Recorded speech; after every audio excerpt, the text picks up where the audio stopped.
much for your time. We hope that we can make this few minutes productive for you. We have Ted Weidner, who was the presenter on this last week. Co-presenter on this. We'll be recording this, and I think he'll be doing the part of the presentation for Rich Robben, and then we'll cut over to his part. So Rich did the first half, Ted did the second half. So it's your show, Ted. Go ahead. Okay. Just go on to the next slide because we've got a limited amount of time, and this was about an hour presentation. But okay, so we know that there are building codes and other codes and standards that we have to follow, and they kind of restrict us relative to what we're able to do and kind of put facility managers in a box. So next, and Mike, jump in if I'm missing something important. Okay. Codes that are spelled out and adopted by a local authority so that they are in the law are really based on standards, recommended practice, guidelines, and so on. And the challenge is it's easy for us to see what the code is. We were made aware of that when we are doing a building project, but we don't necessarily know what all the standards are behind them. They're often voluntary, and we sometimes need assistance in understanding them, or we need to have help modifying them. Go on to the next. As we all know, codes are very important. They allow us to standardize things across our country, across the world, and they give us some important standards to make commerce more efficient. Let's go on to the next slide.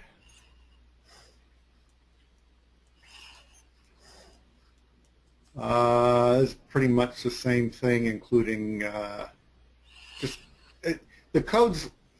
Corporations can take advantage of codes because they can focus then, instead of doing things in their own unique way, they can do things that match a certain standard and apply them to other manufacturers' equipment.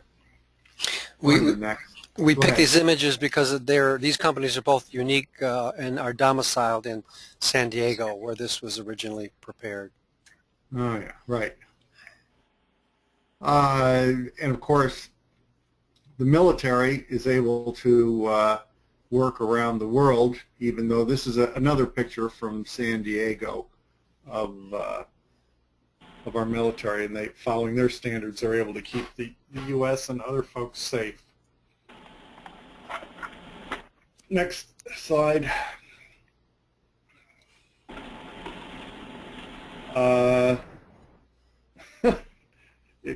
Yeah, APPA has standards on credentialing, so that's important. Higher education has their own standards on credentialing.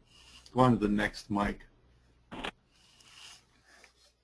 And we're also able to just standardize on different building components. Next slide. The real challenge comes in the identifying the value for the industry. Can we have standards that we all agree to and that make sense, or can standards be used by different corporations or individuals to create an unfair advantage in one form or another? And that's the real challenge that we face with some of the standards that have been coming out recently. And Mike, you may want to jump in and talk about how he has helped use his disruption within the electrical area to make standards more affordable for higher education. If not, go to the next slide, Mike. The main standards organization within the U.S. is ANSI. They partner with ISO in the international space, but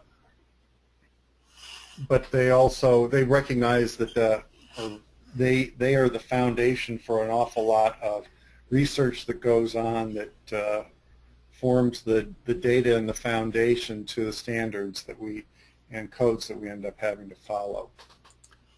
Go ahead, Mike.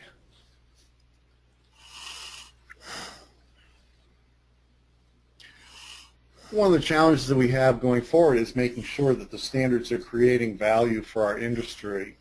Higher education has some of the broadest, most varied building types, occupancies, and uses anywhere in the building arena. And we're also now trying to pay more attention to the life cycle costs, the operating costs of all these facilities that we have. So next slide.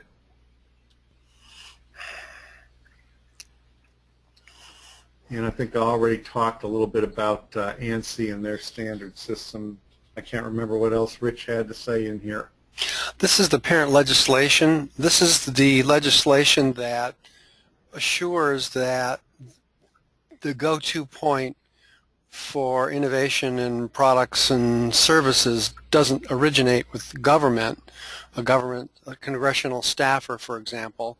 The first place you should be going would be to an accredited standards developer, and ANSI is the organization that recognizes that. So this here is, there's a variation of this in every country. Every country does recognize that the further down you push innovation, the better. Today, for example, they're talking about how the economy is slowing down. Well, when so much of your economy is running through a central place like Washington, things slow down. And so what we have here is a law that really summarizes many variations or many good ideas that had preceded it. So it's not, even though it's marked 1996, we've been doing this really since early 1900s. So again, this is just the United States variation of a law that tries that other nations use to generate growth.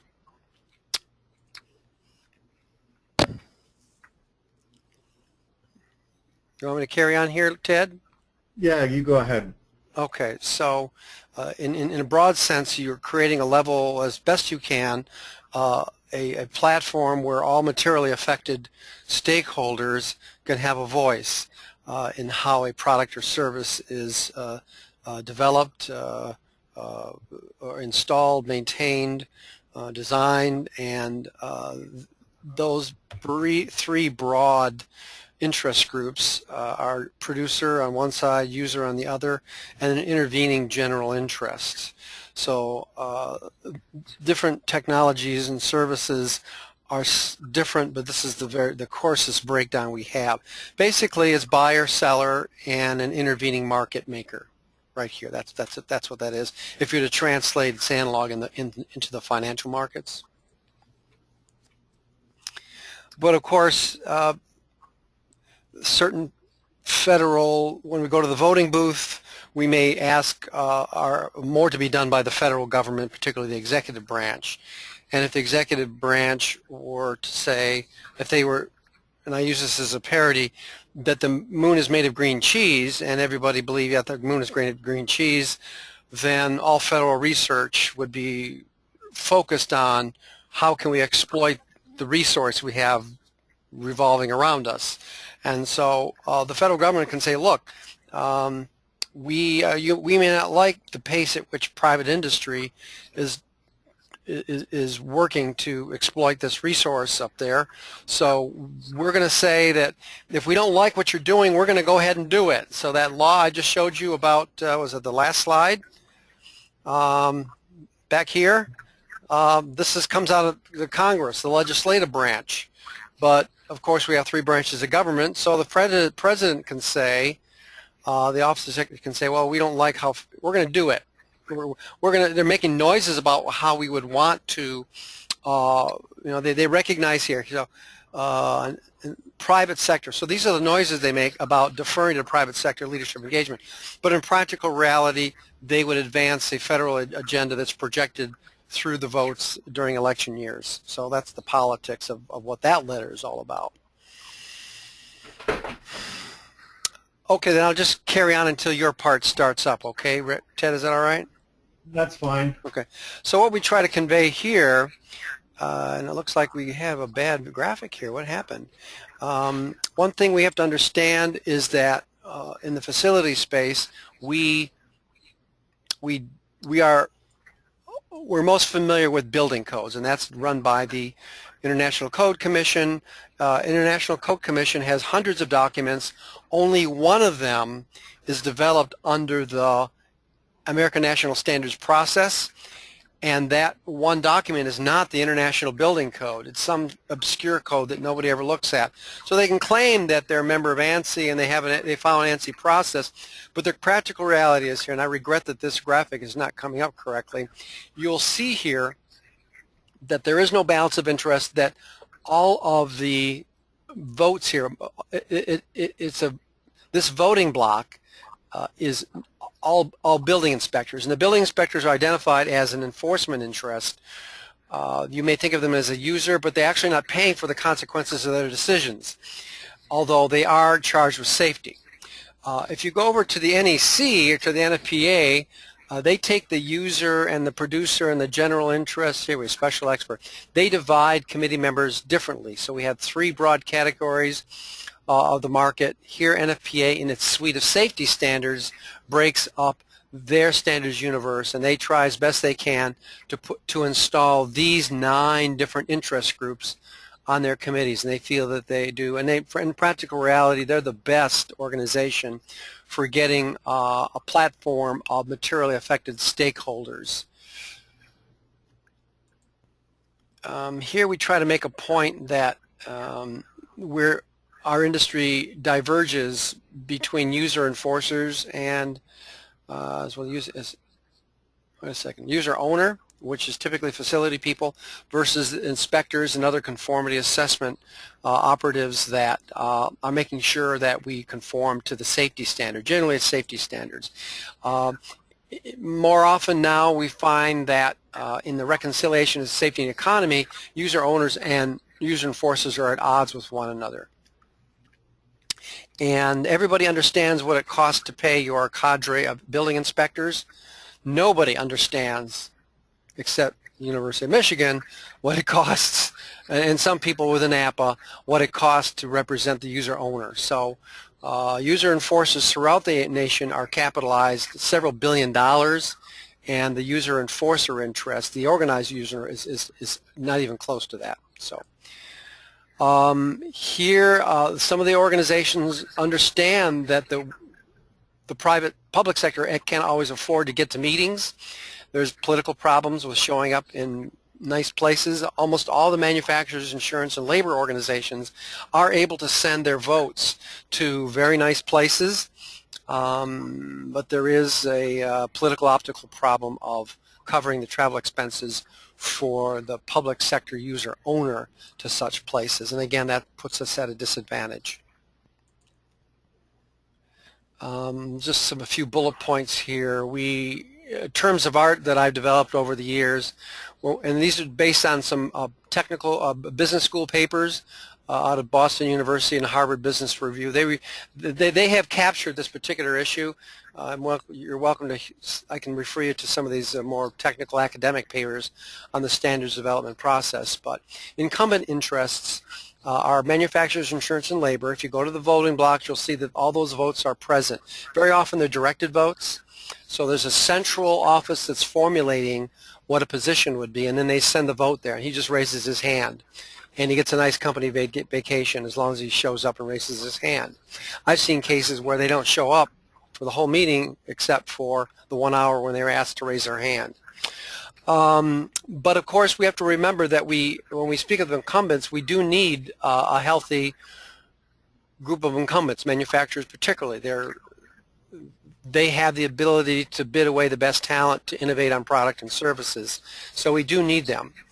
APPA itself has only 2 votes. There's 250 standards developers and the better part of 100,000 standards that probably apply to us, between 10 to 100,000, and we have only 2 votes, my vote and Paul Dunphy's at Harvard. Obviously, I got both of these votes for APPA. I recruited Paul. He's on NFPA 4.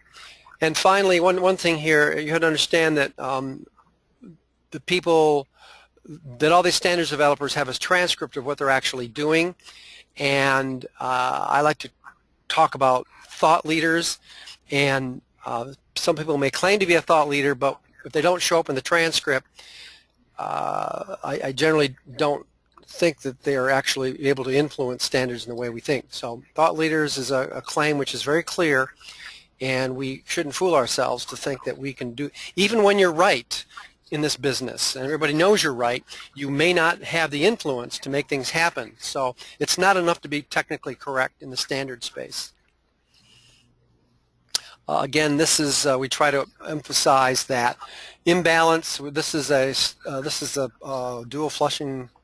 It's a toilet standard, and as you see here, there's lots of people on this particular committee, and you will not see any public sector vote here. Very few. The best we can tell. Most of them are special experts, people who are selling books, teaching classes, doing accreditation, or other things.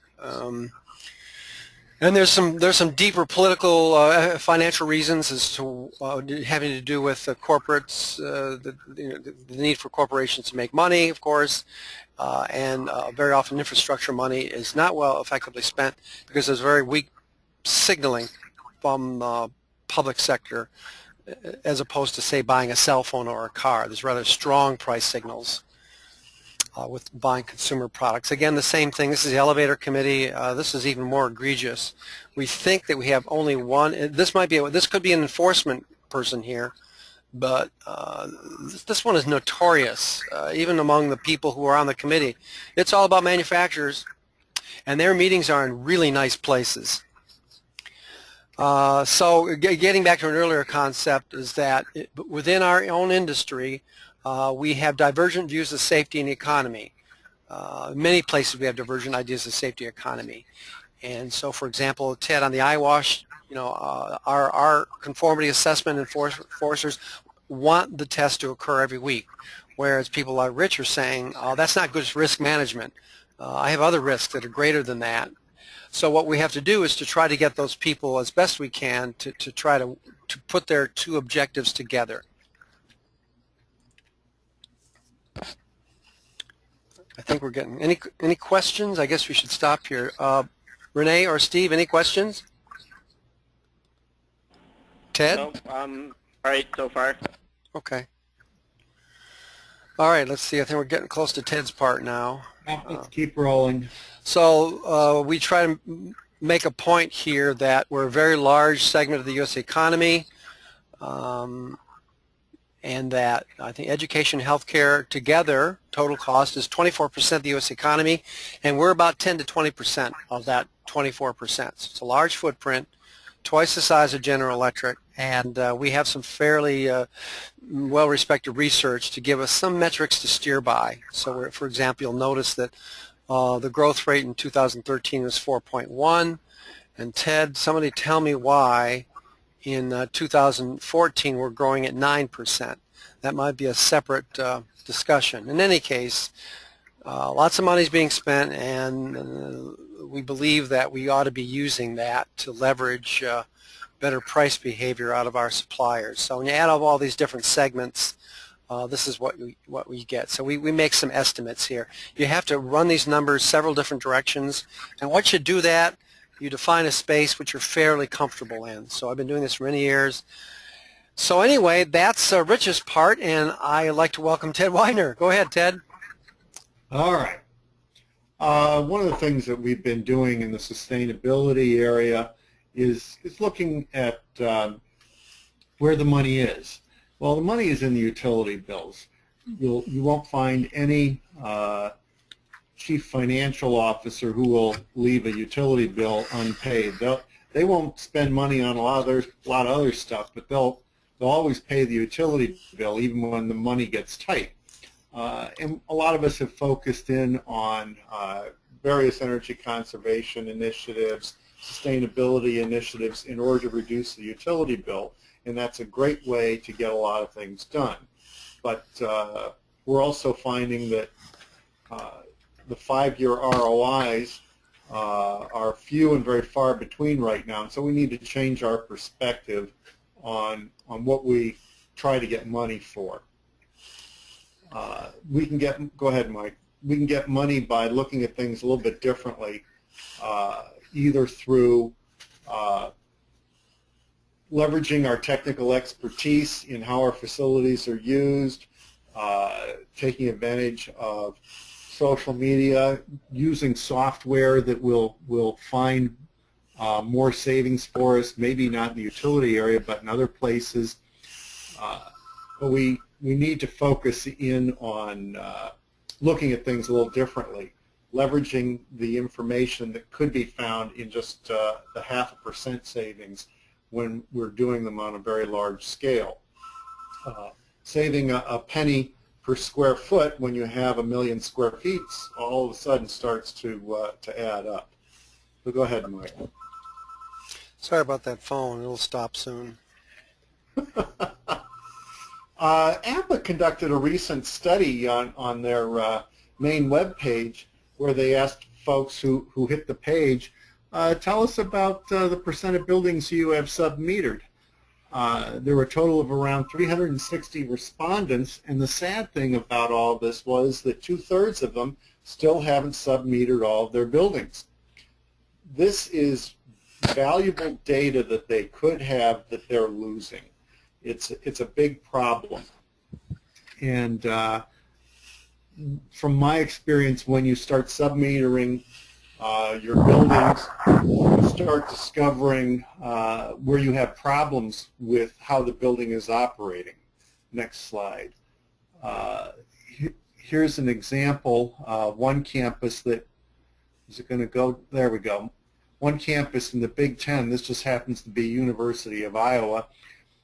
They've tried centralizing all of their building metering information, building automation, so that they have the overall goal of being able to detect when a building is not consuming energy the right way, the way they would expect for a given temperature, humidity conditions on campus on a given day, that they can discover the problem, a stuck valve, an actuator not working correctly, and so on, and get out and fix it right away before they have problems, either complaints by the occupants or their utility bills start to get out of whack for a particular building.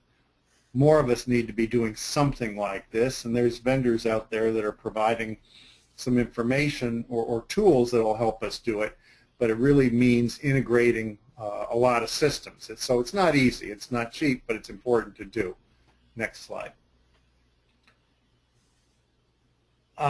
So where do we go from here? Well, I keep advocating that we need more data.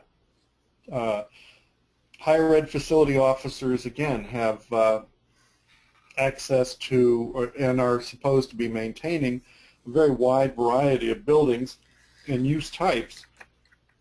And they have an awful lot of intelligence in those buildings, but a lot of that intelligence is not being gathered, is not being collected, and as a result, they're losing a lot of opportunity to mine the data and find out what's going on. One of the things that can be done that APPA has had for a while is the Facilities Performance Indicators Survey. It's an overwhelming amount of information for people to put in by hand when they respond to it once a year, but when you get right down to it, it's not all that much information, and we have an awful lot of that information regularly. And we need to be able to tap that information and see how our facilities respond based on the data that we're providing. And you can do that with what little data is being reported on an annual basis for any given campus, or you can look at an aggregate number of campuses, or you can look at somebody else and see how well they're doing.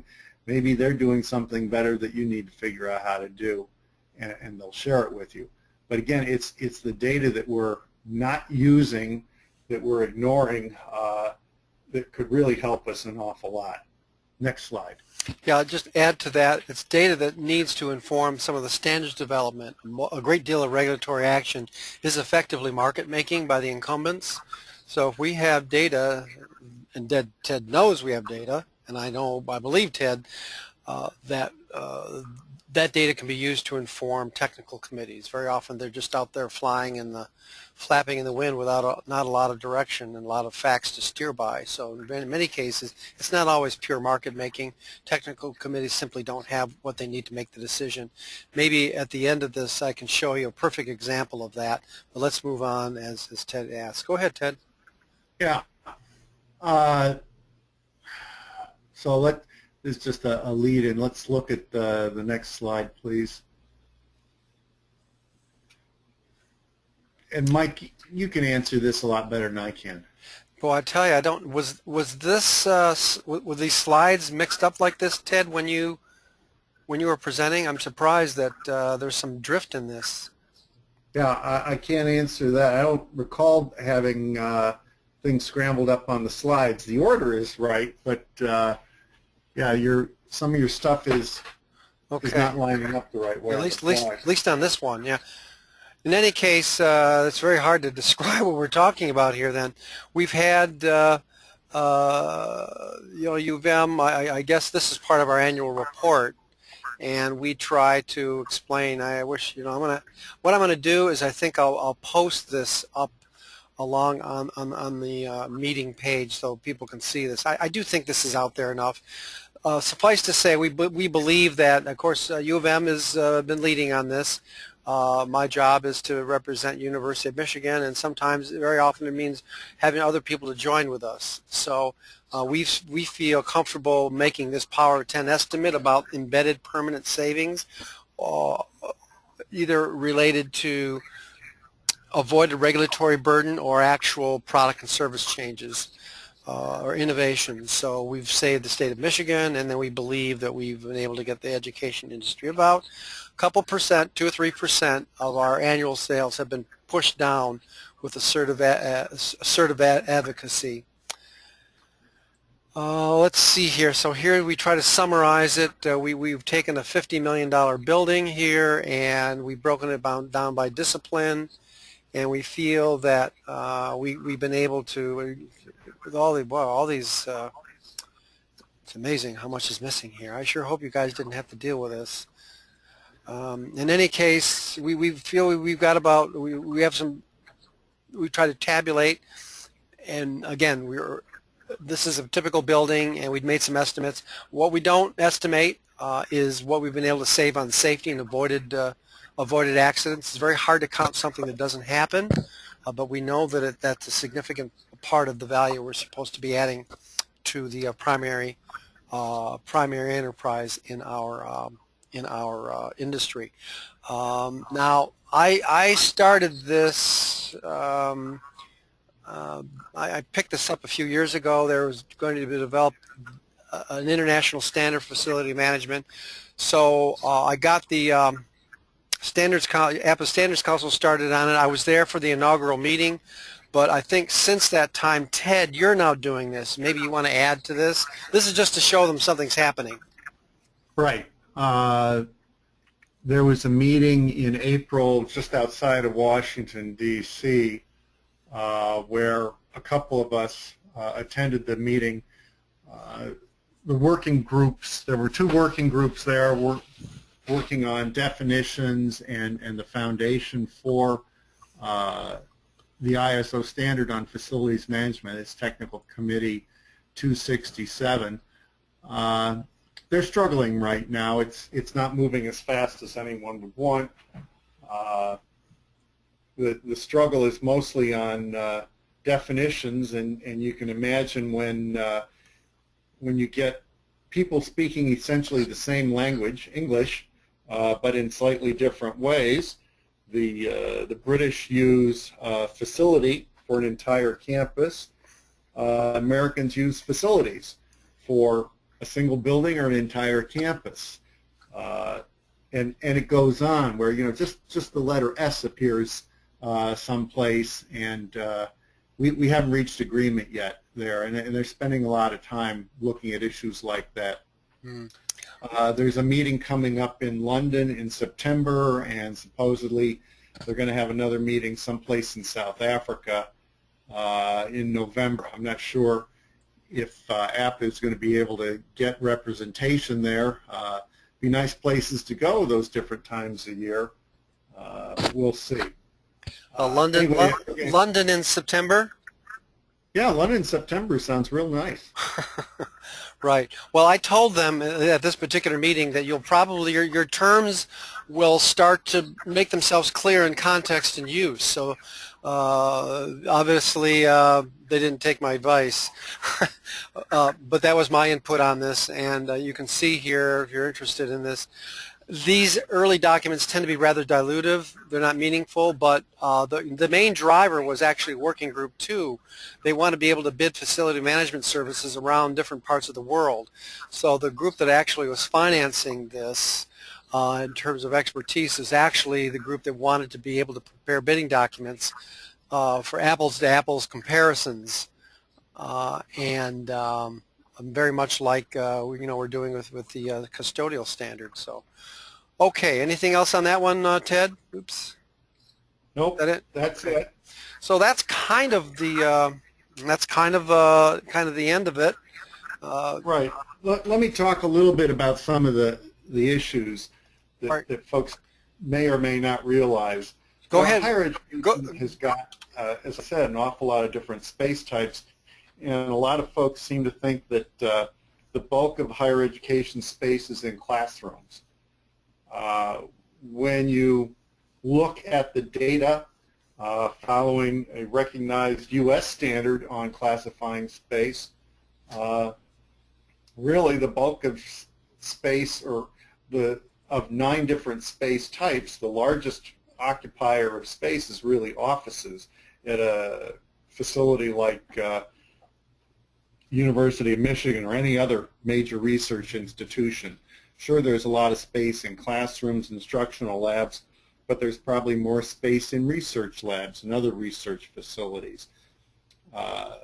If a standard comes along that says, well, we want to make sure there's enough exit widths for, let's say, a classroom building, are they really considering that the higher ed, in its efforts to use its spaces efficiently, still only targets using classrooms at 70%, if that, and that's only saying that the classroom is occupied. Not every seat in the classroom is occupied. And so if you start running some numbers, you'll find out that really you're probably less than 50% total occupancy in a classroom facility, and in reality, based on experience that I've had, even in an office setting where there's nothing but office spaces, nothing but people sitting at desks or whatever working, that even there it's a stretch to get the building more than 50% occupied. It's a very, very rare occasion. So why are we designing buildings assuming 100% occupancy, when in reality, when we measure what we're doing and we pay attention to what we're doing, we're nowhere near 100% occupied. We're closer to 50%. And shouldn't we push on our building codes and our standards to reflect more that we are not using these facilities as much as we think we are? We're not like a manufacturing facility that's running 24/7. We're a lot less than that. And that's the subject of one of our recent challenges to the NFPA, the new standard, the NFPA, excuse me, 101, that wants us to make our egress exits larger. I think I brought this up because I wanted to give a fairly good example of to support Ted's idea of how we need to use data. Remember his slide about how I was using its data. You can go overboard with it, however, and this is the last slide. I showed this at the MAPPA conference. So now comes a new regulation. It's just a guideline. You should always remember that even though ASHRAE calls it guideline 13, in the blink of an eye, basically in 29 days, they can take ASHRAE 90.1, will say everything in ASHRAE guideline 13 is part of 90.1. And without anybody knowing it, they've just referenced this document into here. So why is this particular one important? It has to do with what they're asking for, and this is an example. This is an example of market making, where the document says that only the manufacturer's experts shall do the work. They don't want to recognize a local staff. They want it to be done by the manufacturer's staff. And down here, there's another item in here, finally, where you can see the core language. I tried to make a point here. And this is another item where, again, same standard, their building automation system. In a campus of building, each building will have its own outdoor sensor and occupancy schedule. Well, I will tell you that at the University of Michigan, we have two outdoor temperature sensors, one on North Campus and one on South Campus. They're about 6 miles apart, and we rarely see more than 2 degrees difference on them. So in our 150 buildings at about $5,000 a sensor, that adds about almost $400,000 to our. No, excuse me. We calculated that could be almost $400,000.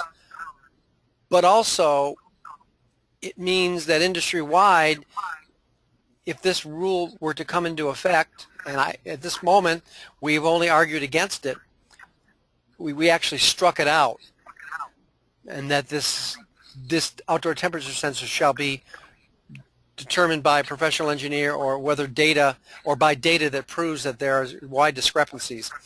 Industry-wide, this is across maybe 1,500 campuses at about 50 buildings per campus. That's a half billion. That's $500 million right there. So this is an example of what we get more or less by the hour. And we do our best to pick where we think we can have the most impact. So that's the example of how data, the building automation systems do have a fair amount of data that we could use, but also we could take it to another extreme here where manufacturers want you to put in more